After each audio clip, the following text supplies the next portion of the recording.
Good day.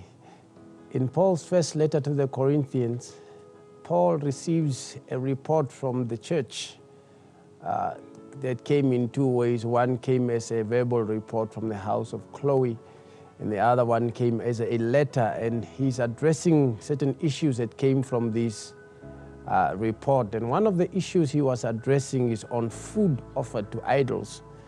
That begins in 1 Corinthians chapter 8, goes all the way to 1 Corinthians chapter 11. And he begins by saying this in 1 Corinthians chapter 8, verse 1. He begins this whole theme with the main point that he's going to drive through in all these 4 chapters. He says, now concerning things offered to idols, that's 1 Corinthians chapter 8, verse 1. Now concerning things offered to idols, we know we all have knowledge, but knowledge puffs up, charity builds up. Knowledge puffs up, love builds up. And Paul here is dealing with an issue because in the church there was meat that was offered to idols that was getting sold in the market, and matured believers were going to buy the meat and they were eating the meat, and this was offending younger believers, and they would take offense to this, and when the offense came through they would say, but we know that the idol is nothing and food offered to idols is nothing, it has no consequence. And this issue came to Paul, and Paul is beginning to address the older believers, and he says, knowledge puffs up and love builds up. We have knowledge, which means that there are certain things that we do out of knowledge, but when it comes to our conduct, the overarching principle that needs to guide our conduct is love. Especially when it comes to these issues that are in the gray line, like things of food offered to idols. He continues in chapter 9, he begins to give his own example. And he says in verse 22, to the weak I became weak, that I might gain the weak. I am made all things to all men, that I might by all means save some. To the weak I became weak, that I might gain the weak. I am made all things to all men, that I might by all means save some.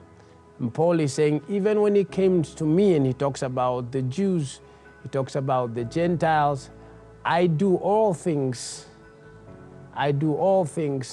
for the sake of love. When it comes to my conduct and the things I do and how I behave myself, the overarching principles that guide my conduct is always love. And he goes down to chapter 10, verse 23. He's now concluding this whole topic on food offered to idols. He says in verse 23, all things are lawful to me, but all things are not expedient. All things are lawful for me, but all things edify not. He says, when it comes to what I do, there are certain things that they are not necessarily sinful or unlawful, but I think a little bit higher than right and wrong, lawful or unlawful. I think about how does it benefit the other person. Why? Because what I do is always guided by love. And he continues, he finishes this issue when it comes to food offered to idols, but the topic continues because in chapter 12 and chapter 14, he's dealing with a confusion that's in the church that comes when it comes to gifts of the Spirit and prophesying and speaking in tongues. And right in between those 2 chapters, he puts chapter 13, which we know as the love chapter of the Bible, again emphasizing the same thing. Love should be the overarching principle when it comes to doing what you do. So we see an example even from God that everything he does is motivated by love. The famous scripture, John chapter 3, for God so loved the world that he gave his one and only begotten Son. He was motivated by love. Romans chapter 5 says, for God demonstrated his love towards us in that while we were yet sinners, Christ died for the ungodly.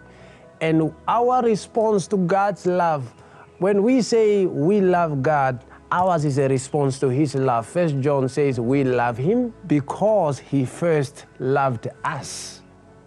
It's a response. And God is saying through these scriptures in the Apostle Paul, he's saying, knowledge puffs up, but love builds up. Whatever we do, every action we take, it must always be motivated by love.